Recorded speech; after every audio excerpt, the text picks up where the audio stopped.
Hello! എൻ്റെ പുതിയ വ്ലോഗിലോട്ട് എല്ലാവർക്കും സ്വാഗതം. അപ്പോൾ ഇന്നത്തെ വ്ലോഗ് ഒരു ഫ്രൈഡേ വ്ലോഗാണ് ട്ടോ. അപ്പോൾ ഇതിൽ ഉൾപ്പെടുത്തിയിരിക്കുന്നതെന്ന് വെച്ചിട്ടുണ്ടെങ്കിൽ രാവിലത്തെ ബ്രേക്ക്ഫാസ്റ്റും ലഞ്ചും ഒക്കെ ഉൾപ്പെടുത്തിയിട്ടുള്ളൊരു വ്ലോഗാണ്. അപ്പോൾ ലഞ്ചിൻ്റെ കൂടെ ഞാനൊരു സ്പെഷ്യലായിട്ടുള്ള റെസിപ്പിയും കൂടി ആഡ് ചെയ്യുന്നുണ്ട് ട്ടോ. അതായത് ഉണക്കമീൻ മാങ്ങയൊക്കെ ഇട്ട് വയ്ക്കുന്ന ഒരു കറി. അതൊന്ന് ആഡ് ചെയ്തിട്ടുണ്ട്. അപ്പോൾ അതൊക്കെയാണ്. അപ്പോൾ പിള്ളേർക്ക് സ്കൂളിൽ പോകാനുണ്ട്. അവരൊക്കെ ഉറക്കത്തിലാണ്. അപ്പോൾ ഞാൻ രാവിലെ എണീച്ചിട്ട് എൻ്റെ കുക്കിംഗ് കാര്യങ്ങളിലേക്ക് ഇറങ്ങാണ് ട്ടോ. അപ്പോൾ എണീച്ചപ്പോൾ നല്ല തണുപ്പൊക്കെയാണ് ട്ടോ. പതിവിലും കൂടുതൽ തണുപ്പാണ്. ഇപ്പോൾ 2 ദിവസമായിട്ട് ഇവിടെ ചെറിയ മഴയൊക്കെ ഉണ്ട്. അപ്പോൾ ഞാൻ പുറത്തേക്ക് നോക്കിയപ്പോഴാണ് നല്ല കോടയൊക്കെ ഇറങ്ങിയ ഒരു ദിവസമായിരുന്നു ട്ടോ. അപ്പോൾ രാവിലെ ഞാൻ എണീച്ചിട്ടുണ്ടെങ്കിൽ പുറത്തേക്ക് അങ്ങനെ ഇറങ്ങാറൊന്നുമില്ല ട്ടോ. അത് അങ്ങനെ റെയറാണ് ഇറങ്ങുന്നത്. അപ്പോൾ പിള്ളേർക്ക് സ്കൂളുള്ള ദിവസം ഒട്ടും ഇറങ്ങാറില്ല. അല്ലാത്ത ദിവസം സാറ്റർഡേ, സൺഡേ ഒക്കെ ആണെങ്കിൽ നമുക്ക് അത്രയും ധൃതിയൊന്നുമില്ലല്ലോ. അപ്പോൾ നമ്മൾ പുറത്തേക്കൊക്കെ ഒന്ന് ഇറങ്ങും. ഇതൊരു പതിവില്ലാത്ത കാഴ്ചയായതുകൊണ്ട് ഭയങ്കര ഒരു സന്തോഷമായിരുന്നു കേട്ടോ. സാധാരണ ഇവിടെ കോട ഇറങ്ങുന്നത് ഡിസംബർ, ജനുവരി ആ മാസങ്ങളിലാണ്. അപ്പോൾ നല്ല കോടയും തണുപ്പും ഒക്കെ ആയിരിക്കും കേട്ടോ. ഇന്ന് ഒരു ചെറിയ മഴയുടെ ഒരു ലക്ഷണമൊക്കെ ഉണ്ട്. ഇന്നലെയൊക്കെ മഴയുണ്ടായിരുന്നു. കുറച്ച് ദിവസങ്ങളായിട്ട് ഇങ്ങനെ മഴയുള്ളത് കൊണ്ടേ വലിയ ചൂടൊന്നുമില്ല കേട്ടോ. ഇടയ്ക്ക് നല്ല വെയിലൊക്കെ വന്നിരുന്നു. അന്ന് നല്ല ചൂടൊക്കെ ആയിരുന്നു കേട്ടോ. പിന്നെ ഇവിടെ തൊട്ടടുത്ത് അമ്പലമുണ്ട്. അമ്പലത്തിൽ നിന്ന് നല്ല പാട്ടൊക്കെ കേൾക്കുന്നുണ്ട് കേട്ടോ. അപ്പോൾ അതേ നല്ല കോടയൊക്കെയാണ്. നല്ലൊരു പ്രത്യേക ഫീലാണ് കേട്ടോ ഈ നേരത്തെ ഇതിൽ കൂടെ ഇങ്ങനെ നടക്കാനായിട്ട്. അപ്പോൾ ഞാനിങ്ങനെ പുറത്തേക്ക് നോക്കിയപ്പോൾ ഇങ്ങനെ കോട കണ്ടപ്പോൾ ജസ്റ്റ് ഷൂട്ട് ചെയ്തെടുത്തതാണ് കേട്ടോ നിങ്ങളുമായിട്ട് ഷെയർ ചെയ്യാനായിട്ട്. ഇപ്പോൾ കനാലിൽ വെള്ളമൊന്നുമില്ല. കനാലിൽ ഒരു ഡിസംബർ, ജനുവരി ആ ടൈമിലൊക്കെ ആട്ടോ വെള്ളം വരുന്നത്. ഇപ്പോൾ ചെറിയ മഴയുള്ളത് കൊണ്ടാണ് കേട്ടോ ഇപ്പോൾ കനാലിൽ വെള്ളമില്ലാത്തത്. ഇനി ഒരുപാട് നേരം ഞാൻ ഇവിടെ കിടന്ന് കറങ്ങുന്നില്ല കേട്ടോ. കുട്ടികൾക്ക് സ്കൂളിൽ പോകാനുണ്ട്. അപ്പോൾ അവർക്ക് ഫുഡൊക്കെ തയ്യാറാക്കിയിട്ട് അവർ വേഗം സ്കൂളിലേക്ക് പാക്ക് ചെയ്യണം. എന്നിട്ട് ഞാൻ നേരെ കിച്ചണിലേക്ക് വന്നിട്ട് ആദ്യം തന്നെ കുറച്ച് എഗ്ഗ് എടുത്ത് കുക്കറിലേക്ക് വെക്കുകയാണ്. അതൊന്ന് വേവിച്ചെടുക്കാനുണ്ട്. അപ്പോൾ ഞാൻ കുക്കറിലാട്ടോ എഗ്ഗൊക്കെ വേവിച്ചെടുക്കുന്നത്. അപ്പോൾ എനിക്ക് ഈ എഗ്ഗ് വേവിക്കാനുള്ള ഒരു ചെറിയൊരു മെഷീനുണ്ട്. അപ്പോൾ ഞാൻ അതിൽ കുക്ക് ചെയ്തെടുക്കാറില്ല. കാരണം അതിൽ വേവിച്ച് കഴിഞ്ഞിട്ടുണ്ടെങ്കിൽ ഈ എഗ്ഗിൻ്റെ ഉണ്ണി ഉണ്ടല്ലോ അത് വേവില്ല. അതിൻ്റെ വൈറ്റ് കോട്ടിംഗ് ഒക്കെ വെന്തിട്ടുണ്ടാവും, അതിൻ്റെ ഉണ്ണി വേവില്ല. അപ്പോൾ എനിക്കെന്തോ കറി വയ്ക്കുമ്പോൾ ഒരു സംതൃപ്തി കിട്ടാറില്ല കേട്ടോ. അതുകൊണ്ട് ഞാൻ കുക്കറിലാണ് വേവിച്ചെടുക്കാറ്. കറക്റ്റ് വിസിലറിയാമെങ്കിൽ കുക്കറാണ് കേട്ടോ ബെസ്റ്റ് ചോയ്സ്. അപ്പോൾ ഞാൻ ഇന്ന് എഗ്ഗ് കറി തേങ്ങാപ്പാലൊക്കെ ഇട്ടിട്ടാട്ടോ വെക്കുന്നത്. അപ്പോൾ തേങ്ങ മേടിച്ചിട്ടുണ്ടായിരുന്നു. അപ്പോൾ ഇന്ന് നല്ല സ്വാദിഷ്ടമായിട്ട് ഉണ്ടാക്കാമെന്ന് വിചാരിച്ചു. അപ്പോൾ അതിനുള്ള സവാളയൊക്കെ ഞാൻ തലേന്ന് രാത്രി തന്നെ കട്ട് ചെയ്ത് വെച്ചിട്ടുണ്ടായിരുന്നു കേട്ടോ. അപ്പോൾ പിന്നെ എളുപ്പമാണ്, രാവിലെ എണീച്ച് അങ്ങനെ ഉണ്ടാക്കിയാൽ മതിയല്ലോ.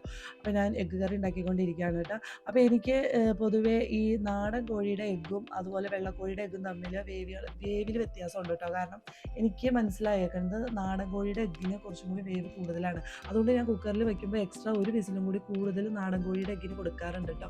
എന്നാലാണ് അത് വേവുള്ളൂ. അല്ലെങ്കിൽ ഒറ്റ വിസിൽ വേവിച്ച് കഴിഞ്ഞിട്ടുണ്ടെങ്കിൽ നമ്മൾ തൊണ്ട് പൊട്ടിച്ചെടുക്കില്ല. പൊട്ടിക്കുമ്പോൾ അതിൻ്റെ ഫ്ലഷും കൂടി പോകാറുണ്ട്. അതായത് അതിൻ്റെ വൈറ്റ് കോട്ടിങ് കൂടി ആ തൊണ്ടിൻ്റെ ഒപ്പം പോകാറുണ്ട് കേട്ടോ.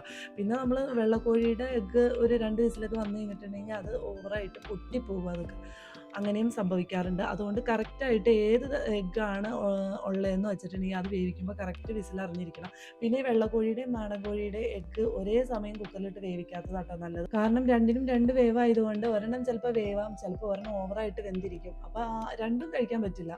അതുകൊണ്ട് അത് പ്രത്യേകം വേവിച്ചെടുക്കുന്നതായിരിക്കും കുറച്ചും കൂടി ബെറ്റർ.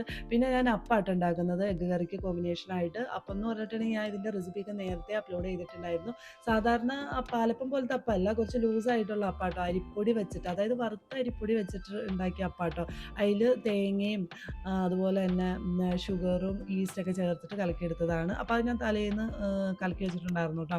പിന്നെ അതേ എഗ്ഗൊക്കെ ഒന്ന് വെന്തിട്ടുണ്ടായിരുന്നു. കറക്റ്റ് ഒറ്റ വിസിൽ അതിനുള്ളിൽ അതേ എൻ്റെ എഗ്ഗൊക്കെ നന്നായിട്ട് തന്നെ വെന്തിട്ടുണ്ട് കേട്ടോ. അപ്പോൾ ഞാൻ കുറച്ച് നേരം അത് വെള്ളത്തിൽ ഇട്ട് വെക്കുകയാണ്. അതൊന്ന് തണുത്തിട്ട് അതിൻ്റെ തൊണ്ട് കളയാലോ എന്ന് കരുതിയിട്ടാണ്. ഇപ്പോൾ സമയം ഒത്തിരി ലേറ്റ് ആയിട്ടുണ്ട് കേട്ടോ. വീഡിയോ എടുക്കണ ബുദ്ധിമുട്ടും കൊണ്ടല്ല എൻ്റെ ലേറ്റായി പോകുന്നത്. കാരണം എനിക്ക് വീഡിയോ എടുക്കുമ്പോൾ അതിൻ്റെ കൂടെ തന്നെ എനിക്ക് കുക്കും കൂടി ചെയ്യണം. ഇവിടെ കുക്ക് ചെയ്യുമ്പോൾ ഉണ്ടല്ലോ കുറച്ച് വെട്ടം വെച്ചാലാണ് എനിക്ക് വീഡിയോ എടുത്ത് പോകാൻ പറ്റുള്ളൂ. അപ്പോൾ അതിൻ്റെ ഒരു ടൈമിൻ്റെ പ്രശ്നമാണ് എൻ്റെ കുക്കിംഗ് ഒക്കെ കുറച്ച് ലൈറ്റായി പോണത് കേട്ടോ. അപ്പോൾ ഞാൻ രാവിലെ വീഡിയോ എടുക്കുമ്പോൾ കുറച്ച് ലേറ്റ് ആയിട്ടുണ്ടെങ്കിൽ അപ്പോൾ തന്നെ മനസ്സിലാവും ഞാനത് വ്ലോഗ് എടുക്കാൻ വേണ്ടിയിട്ടാണ് ലേറ്റ് ആയേക്കണേന്ന്. ഇപ്പോൾ സത്യം പറഞ്ഞിട്ടുണ്ടെങ്കിൽ നമ്മൾ ഓരോ ഷോർട്സ് ഒക്കെ എടുക്കുമ്പോൾ ഇങ്ങനെ ട്രൈപോഡ് ഇങ്ങനെ മാറ്റി വയ്ക്കണമല്ലോ. അപ്പോൾ എൻ്റെ ഒത്തിരി സമയം അവിടെ പോകുന്നുണ്ട്. ഞാനാണെങ്കിൽ നടക്കണ വഴി ഇങ്ങനെ ട്രൈപോഡ് കൊണ്ടൊക്കെ നടക്കുകയാണ് കേട്ടോ. അങ്ങനെ ഒരു അവസ്ഥയായിട്ടുണ്ട്. ഞാൻ നന്നായിട്ട് തന്നെ എഗ്ഗ് കറി ഉണ്ടാക്കി വെച്ചിട്ടുണ്ട് കേട്ടോ. അപ്പോൾ എഗ്ഗ് കറി ഒരടുപ്പത്താണെങ്കിൽ മറ്റേ അടുപ്പത്ത് ഞാൻ അപ്പം ചുട്ടുകൊണ്ടിരിക്കുകയാണ് കേട്ടോ. ഇപ്പോൾ മഴയായതുകൊണ്ടാണെന്ന് തോന്നുന്നു അപ്പത്തിൻ്റെ മാവ് ഒരുപാട് അങ്ങനെ പൊങ്ങി വരാറില്ല കേട്ടോ. അപ്പോൾ ഞാൻ കഴിഞ്ഞ ദിവസം ദോശ ഉണ്ടാക്കി കേട്ടോ. ദോശയും ഇഡ്ഡലിയൊക്കെ ഉണ്ടാക്കി. അപ്പോൾ നോക്കിയപ്പോൾ എൻ്റെ മാവ് ഒരുപാട് പൊങ്ങാത്ത പോലെ എനിക്ക് തോന്നി കേട്ടോ. പക്ഷെ അത് കുക്ക് ചെയ്ത് കഴിഞ്ഞപ്പോൾ നന്നായിട്ട് പൊങ്ങിയിട്ടുണ്ടായിരുന്നു. അതുപോലെ തന്നെ കേട്ടോ ഇന്ന് ഞാൻ അപ്പം ചുട്ട് കഴിഞ്ഞപ്പോഴും മാവ് ഇങ്ങനെ പൊങ്ങാത്ത പോലെ ഇരുന്നു. പക്ഷെ ചുട്ട് കഴിഞ്ഞപ്പോൾ ഉണ്ടല്ലോ ഇങ്ങനെ കുഞ്ഞിങ്ങനെന്നുള്ള ഹോൾസ് ഒക്കെ ഇങ്ങനെ വന്നപ്പോൾ എനിക്ക് സമാധാനമായിട്ട് മാവ് അത്യാവശ്യം പൊങ്ങിയിട്ടുണ്ടായിരുന്നു. അപ്പോൾ നമുക്ക് അറിയാൻ പറ്റില്ല മാവ് ഇങ്ങനെ പൊങ്ങിയിട്ടുണ്ടോയെന്ന്. കാരണം നല്ല ലൂസായിട്ടുള്ള അപ്പമല്ലായിരുന്നു, അതുകൊണ്ടാണ്. പക്ഷെ ചുട്ട് കഴിഞ്ഞപ്പോൾ നല്ലോണം ഹോൾസ് വന്നപ്പോൾ എനിക്ക് സമാധാനമായിട്ടുണ്ടായിരുന്നേ. പിന്നെ ഞാൻ വേഗം പോയിട്ട് ഉണക്കമീൻ എടുത്തുകൊണ്ട് വന്ന് ഫ്രിഡ്ജിൽ ഇരിക്കുന്നുണ്ടായിരുന്നു. ആകെ ഒറ്റ മീനായിട്ടാണ് ഇരിക്കുന്നത്. ഇത് ഞാൻ കഴിഞ്ഞ ദിവസം ടൗണിൽ പോയപ്പോൾ മേടിച്ചതാണ് കേട്ടോ. ഇപ്പോൾ ആകെ ഒറ്റ മീനേ ഉള്ളൂ, ബാക്കിയുള്ളതൊക്കെ ഞങ്ങൾ ഫ്രൈ ചെയ്തും കറി വെച്ചൊക്കെ കഴിച്ചിട്ടുണ്ടായിരുന്നു. അപ്പോൾ ഇന്ന് ഇതുപോലെ കറി വെച്ചപ്പോൾ നിങ്ങളുമായിട്ടൊന്ന് ഷെയർ ചെയ്യാമെന്ന് വിചാരിച്ചിട്ടാട്ടോ ഈ വ്ളോഗ് ഇങ്ങനെ എടുക്കുന്നത്. പിന്നെ ഞാൻ ഫ്രിഡ്ജിൽ നോക്കിയപ്പോൾ കഴിഞ്ഞ ദിവസം കുറച്ച് ചോറൊക്കെ ഞാൻ വേവിച്ച് വെച്ചിട്ടുണ്ടായിരുന്നു കേട്ടോ. അപ്പോൾ പിന്നെ വേറെ റൈസ് വെക്കാൻ നിന്നില്ല, ഉള്ള ചോറൊന്ന് തിളപ്പിച്ച് വെച്ചാൽ മതിയല്ലോ. അപ്പോൾ അതിലേക്ക് ഞാൻ കുറച്ച് വെള്ളം ഒഴിച്ചിട്ട് അടുപ്പത്തേക്ക് വെക്കുകയാണ്. അതിൻ്റെ കൂടെ തന്നെ ഞാൻ കുറച്ച് ജീരകവെള്ളം കൂടി ഉണ്ടാക്കി എടുക്കുന്നുണ്ട് കേട്ടോ. ഇപ്പോൾ കുറച്ച് ദിവസങ്ങളായിട്ട് രാവിലെ ഞാൻ ഇതുപോലെ ജീരകവെള്ളം തിളപ്പിച്ച് വയ്ക്കും. ജീരകവെള്ളം അല്ലെങ്കിൽ എന്തെങ്കിലും ലീഫ്, അതായത് ഈ പനിക്കൂർക്കയുടെ ലീഫ് അല്ലെങ്കിൽ തുളസിയുടെ ഇല, ഇഞ്ചി, അങ്ങനെയൊക്കെയുള്ള സാധനങ്ങളൊക്കെ ഇട്ട് വെള്ളവും തിളപ്പിച്ച് വെക്കും കേട്ടോ. അപ്പോൾ പിള്ളേർക്ക് സ്കൂളിൽ കൊണ്ടുപോകാനും ഇവിടെ കുടിക്കാനൊക്കെ ആയിട്ടാണ് അങ്ങനെ തിളപ്പിച്ച് വെക്കുന്നത്. കാരണം ഞാൻ ഈ 2 മാസത്തിനുള്ളിൽ വന്ന ചുമയുണ്ടല്ലോ, അത് മാറ്റിയെടുക്കാൻ ഞാൻ ഒത്തിരി കഷ്ടപ്പെട്ടിട്ടുണ്ട്.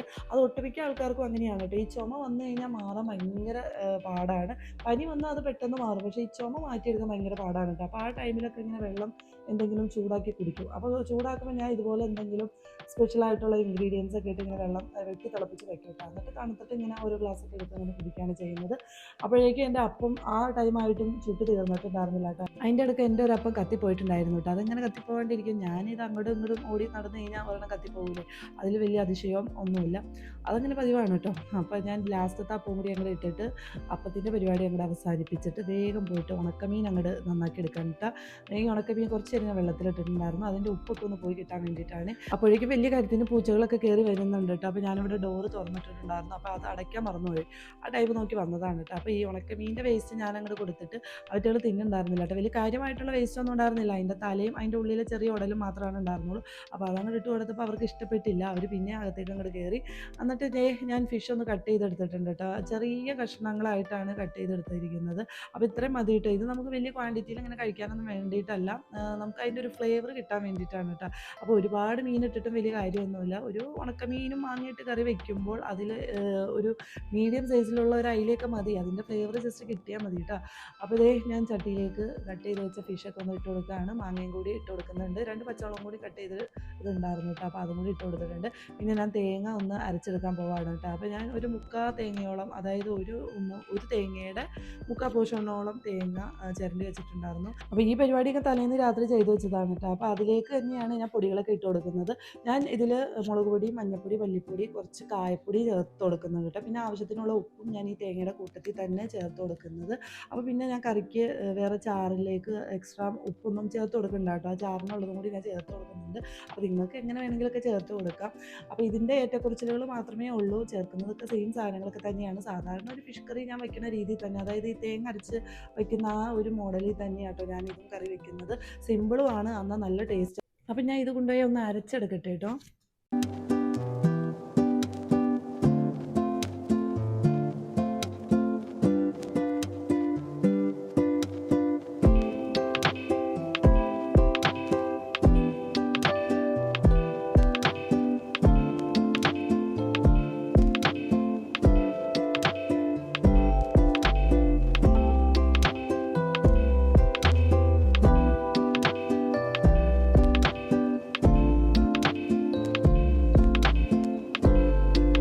നന്നായിട്ട് അരച്ച ആ ഒരു അരപ്പുണ്ടല്ലോ, ആ മാങ്ങയുടെ മീനിൻ്റെ കൂടെയൊക്കെ ഇട്ടിട്ടുണ്ട്.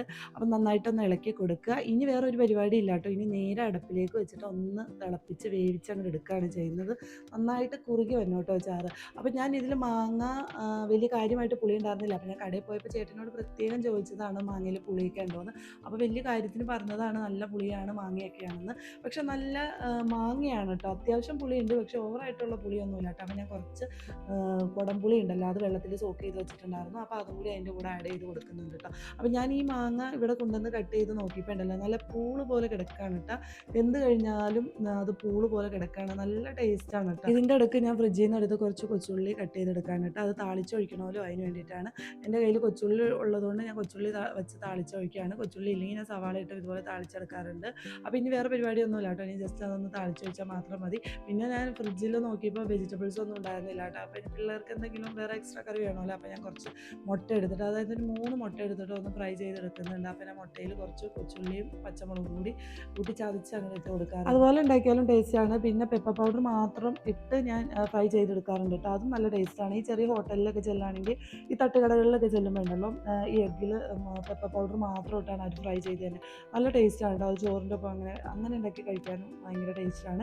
എന്നിട്ട് ഇതേ ഞാൻ എഗ്ഗ് ഒന്ന് മറിച്ചിടാണ് കേട്ടോ. ഇന്ന് എന്താണെന്നറിയില്ല, കറക്റ്റായിട്ട് എൻ്റെ എഗ്ഗ് ഫ്രൈ മറിച്ചിട്ട് കിട്ടിയിട്ടുണ്ട്. അല്ലെങ്കിൽ സാധാരണ ഞാൻ ചെയ്യുമ്പോൾ അത് കീറിപ്പോവാറൊക്കെ പതിവുള്ളതാണ് കേട്ടോ. ഇന്നെന്താണെന്ന് അറിയില്ല. ഇത് അതെടുത്ത് അകത്തേക്ക് വെച്ചിട്ടുണ്ട്. ഇനി ഇതേ കറിയൊക്കെ ഒന്ന് സെറ്റായി വന്നിട്ടുണ്ട് കേട്ടോ. ഒന്ന് കുറുകിയൊക്കെ വന്നപ്പോൾ ഞാനതൊന്ന് താളിച്ചെടുക്കാമെന്ന് വിചാരിച്ചു. ഇളക്കിയിട്ടും അത് സെറ്റാവാത്ത പോലെ എനിക്ക് തോന്നിയിട്ടു. കാരണം അതിങ്ങനെ കുറുകി വരാത്ത പോലെ എനിക്ക് തോന്നി. അപ്പോൾ ഞാൻ പിന്നെയും സിമ്മ് കുറച്ചിട്ടിട്ട് അന്ന് കുറുക്കി എടുക്കുകയാണ്. ഒരുപാട് കുറുക്കിയൊന്നും എടുക്കണ്ട കേട്ടോ. നമ്മൾ സാധാരണ ഫിഷ് കറിയൊക്കെ വയ്ക്കുമ്പോൾ ഒരു തിക്നെസ് വരില്ല. ആ തിക്നെസ് വരുമ്പോൾ ഒന്ന് സിമ്മ് ഓഫാക്കിയാൽ മതി. എന്നിട്ട് ഇതേ എൻ്റെ ഒന്ന് കുറുകി വന്നപ്പോൾ ഞാനത് മാറ്റി വയ്ക്കാറുണ്ട്. ഇനി എനിക്കൊന്ന് താളിച്ച് ഒഴിക്കാനുണ്ട്. ഇവിടെ ഞാൻ എപ്പോഴൊക്കെ ഫിഷ് കറി വെച്ചാലും ലാസ്റ്റ് ഒരു താളിപ്പെന്നുള്ള പരിപാടി ഉണ്ടല്ലോ, അത് ഞാൻ നടത്താറുണ്ട് കേട്ടോ. കാരണം എനിക്ക് അങ്ങനെ താളിച്ചൊഴിക്കുന്നത് ഭയങ്കര ഇഷ്ടമാണ്. അതിനൊരു പ്രത്യേക ടേസ്റ്റും ആയിരിക്കും. എന്നിട്ട് ഞാൻ ചട്ടി അടുപ്പത്തേക്ക് വെച്ചിട്ട് കേട്ടോ. ഇത് താളിപ്പാണ്. താളിപ്പിനായിട്ട് വെളിച്ചെണ്ണ ഒഴിച്ച് കൊടുക്കുകയാണ്. ഉലുവയിട്ട് കൊച്ചുള്ളിയും കറിവേപ്പിലയൊക്കെ ഇട്ടിട്ട് ഞാൻ അങ്ങനെ താളിച്ചൊഴിക്കും. അത് പൊതുവേ ഫിഷ് കറിക്കൊക്കെ ഞാൻ അങ്ങനെ ചെയ്യാറുണ്ട് കേട്ടോ. പിന്നെ എൻ്റെ ഒഴിവ് സമയങ്ങളിൽ എനിക്ക് കൂടുതലും വീട്ടിൽ ജോലികളൊക്കെ ഉണ്ടാവും. അതൊക്കെ കഴിഞ്ഞിട്ട് എൻ്റെ യൂട്യൂബിൻ്റെ കാര്യങ്ങളൊക്കെ ചെയ്ത് ഞാനിങ്ങനെ ഇരിക്കും. പിന്നെ ഞാനും മനുഷ്യരാണ്, എനിക്ക് ബുദ്ധിമുട്ടുകളും സങ്കടങ്ങളൊക്കെ ഉണ്ടാവും. അപ്പോൾ ഞാൻ ചെയ്യണത് എന്താണെന്ന് വെച്ചിട്ടുണ്ടെങ്കിൽ, എനിക്ക് ഇന്ന ആൾ വേണം കൂടെ എൻ്റെ സങ്കടങ്ങളൊക്കെ മാറ്റാൻ എന്ന് അങ്ങനെ ഞാൻ ആഗ്രഹിക്കാറില്ല. അതൊക്കെ തന്നെയാണല്ലോ വേണ്ടതും. പക്ഷേ എനിക്ക് എന്തൊക്കെ ബുദ്ധിമുട്ടുകളും സങ്കടങ്ങളൊക്കെ വന്നാലും എനിക്ക് ചെയ്യാൻ പറ്റാവുന്ന ചെറിയ ചെറിയ കാര്യങ്ങളൊക്കെ ചെയ്തിട്ട് അതിൽ സന്തോഷം കണ്ടെത്താറാണ് കേട്ടോ അപ്പോൾ ചെയ്യുന്നത്. അപ്പോൾ ആർക്കും ഒരു ബുദ്ധിമുട്ടും ഉണ്ടാവില്ല. അപ്പോൾ നമുക്കും നമ്മുടേതായിട്ടുള്ള സന്തോഷവും അതുപോലെ തന്നെ നമ്മുടെ കുറച്ചൊക്കെ സങ്കടങ്ങളൊക്കെ റിലീഫൊക്കെ ആകുകയും ചെയ്യും. അതിനുദാഹരണമാണ് കേട്ടോ ഈ യൂട്യൂബും കാര്യങ്ങളൊക്കെ ആയിട്ട് ഇപ്പോൾ പോണത്. എല്ലാവരും പല പല ബുദ്ധിമുട്ടുകളിലൂടെയൊക്കെ കടന്നു പോകുന്നുണ്ടാവും. അപ്പോൾ അങ്ങനെയുള്ളവരോട് എനിക്ക് പറയാനുള്ളത്, എന്ത് ബുദ്ധിമുട്ടുകളും ഉണ്ടായാലും നമ്മൾ ചെറിയ എന്തെങ്കിലും ഒരു കാര്യങ്ങളിൽ സന്തോഷം കണ്ടെത്തി പോകുക, അതായിരിക്കും ബെറ്റർ. അല്ലാണ്ട് നമ്മൾ ഓവറായിട്ട് തിങ്ക് ചെയ്ത് അങ്ങനെ ഒരു കാര്യത്തെക്കുറിച്ച് അങ്ങനെ ആവുമല്ലോ ഇങ്ങനെ ആവുമല്ലോ എന്നൊക്കെ ഓർത്ത് ഓർത്ത് ജീവിച്ചാൽ പിന്നെ അങ്ങനെ തന്നെ ജീവിച്ച് സങ്കടപ്പെട്ട് ജീവിക്കാനായിട്ട് പറ്റുള്ളൂ. അതൊക്കെ ഒരു ഗുഡ് മെസ്സേജൊക്കെയാണ്. അപ്പോൾ അതേ കറിയൊക്കെ റെഡിയായി കഴിഞ്ഞപ്പോൾ ഞാൻ കുട്ടികൾക്കൊക്കെ എടുത്തു വയ്ക്കുകയാണ്. രാവിലെ ലഞ്ചൊക്കെ ഉണ്ടാക്കി, രാവിലെ ബ്രേക്ക്ഫാസ്റ്റും ഉണ്ടാക്കിയിട്ടുണ്ടായിരുന്നു കേട്ടോ. അപ്പോൾ ഞാൻ ലഞ്ചും ബ്രേക്ക്ഫാസ്റ്റും ഒക്കെ ഉണ്ടാക്കി എടുത്തു വെച്ച് കൊടുക്കുന്നുണ്ടായിരുന്നു. അപ്പോൾ ഞാൻ അപ്പുറത്തെ കറിയൊക്കെ ഉണ്ടാക്കിക്കൊണ്ടിരുന്നപ്പോൾ ഇവിടെ പിള്ളേർ വന്നിട്ട് ബ്രേക്ക്ഫാസ്റ്റൊക്കെ എടുത്ത് കൊടുത്തിട്ടുണ്ടായിരുന്നു കേട്ടോ. അവരവിടെ കഴിക്കുന്നുണ്ടായിരുന്നു. ക്യാമറ ഓണാക്കി കഴിഞ്ഞാൽ ഇവരവിടെ വരില്ല കേട്ടോ. അപ്പോൾ നിങ്ങൾക്ക് എൻ്റെ വീഡിയോ കാണുമ്പോൾ തന്നെ മനസ്സിലാവും, അവരിങ്ങനെ ക്യാമറയുടെ ഒരു കോർണറിലൊക്കെ ഇങ്ങനെ വന്ന് നിൽക്കും. അബദ്ധവശാൽ ഞാൻ പിടിച്ചാൽ തന്നെ അവരിങ്ങനെ പാമ്പഴയണ പോലെ ഇങ്ങനെ പയ്യെ പയ്യെ മൂവ് ചെയ്ത് പോകണം. ഇവിടെ ലഞ്ച് ബോക്സ് വെക്കുമ്പോൾ ഉണ്ടല്ലോ, ലഞ്ച് ബോക്സിൻ്റെ മേലെ കറിപ്പാത്രം കൂടി വയ്ക്കും. അപ്പോൾ ലഞ്ച് ബോക്സിൽ ഞാൻ തോരൻ അല്ലെങ്കിൽ ഫ്രൈ ചെയ്തത് എന്തെങ്കിലും വയ്ക്കും. പിന്നെ ചാറ് കറി കറിപ്പാത്രത്തിലാട്ടോ വയ്ക്കണം. അപ്പോൾ ഇത് രണ്ടും കൂടി ഒരു ടവലിൽ വെച്ചിട്ട് കൂട്ടി കെട്ടു. അപ്പോൾ ഇത് രണ്ടും ഒരുമിച്ച് ഒരു ടവലിൽ കെട്ടുന്നതുകൊണ്ടുള്ള ബുദ്ധിമുട്ടെന്ന് വെച്ചാൽ ബാഗിൽ വെക്കുമ്പോൾ ബാഗ് വല്ലാണ്ട് പൊള്ളച്ചിരിക്കും. അതുകൊണ്ട് തന്നെ ലഞ്ച് ബാഗിൽ വെച്ച് കൊടുത്താലും അവർ കൊണ്ടുപോവില്ല കേട്ടോ. കാരണം വണ്ടിയിലൊക്കെ പോകുമ്പോൾ എവിടെയെങ്കിലുമൊക്കെ വെച്ച് മിസ്സായി പോകും, മറന്നു പോകും എന്നൊക്കെ ഇങ്ങനെ ന്യായവാദങ്ങളൊക്കെ പറയും. അപ്പോൾ പിന്നെ ഞാൻ അതിലും വെച്ച് കൊടുക്കാറില്ല. പിന്നെ അവർ സ്കൂളിൽ പോയതിന് ശേഷം ഞാൻ രാവിലത്തെ ബ്രേക്ക്ഫാസ്റ്റ് കഴിക്കാം കേട്ടോ. അപ്പോൾ ഇന്നത്തെ ബ്രേക്ക്ഫാസ്റ്റ് എൻ്റെ ഇതാണ്. രാവിലെ അല്ലാണ്ട് ബ്രേക്ക്ഫാസ്റ്റ് ഞാൻ ഉണ്ടാക്കിയിട്ടുണ്ടായിരുന്നു. അപ്പോൾ ഞാൻ ഇന്ന് ഇങ്ങനെ ഉണക്കമീനും മാങ്ങയൊക്കെ വെച്ചുണ്ടാക്കിയപ്പോൾ കുറച്ച് ചോറെടുത്ത് കഴിക്കാമെന്ന് വിചാരിച്ചു. അപ്പോൾ ഞാൻ കുറച്ച് ചോറും ആ കറിയും കൂട്ടി കഴിക്കുകയാണ് കേട്ടോ. അപ്പോൾ വേറെ കറികളൊന്നും വേണ്ട, ഈ കറി മാത്രം മതി കേട്ടോ. ഈ കറി മാത്രം കഴിക്കുമ്പോൾ അതിൻ്റെ ആ ഫ്ലേവർ കറക്റ്റായിട്ട് നമുക്ക് കിട്ടുള്ളൂ. അപ്പോൾ ഞാനത് അവിടെ ഇരുന്ന് കഴിക്കുകയാണ്. അപ്പോൾ ഇന്നത്തെ വ്ലോഗ് ഇത്രയേ ഉള്ളൂ കേട്ടോ. എല്ലാവർക്കും ഇഷ്ടപ്പെടുകയാണെങ്കിൽ തീർച്ചയായും ലൈക്ക് ചെയ്യുക, ഷെയർ ചെയ്യുക, കമൻറ്റ് ചെയ്യുക, സപ്പോർട്ട് ചെയ്യുക. ഇനി മറ്റൊരു വ്ലോഗായിട്ട് വരാം കേട്ടോ. അതുവരേക്കും എല്ലാവർക്കും ഓക്കെ, ബായ്.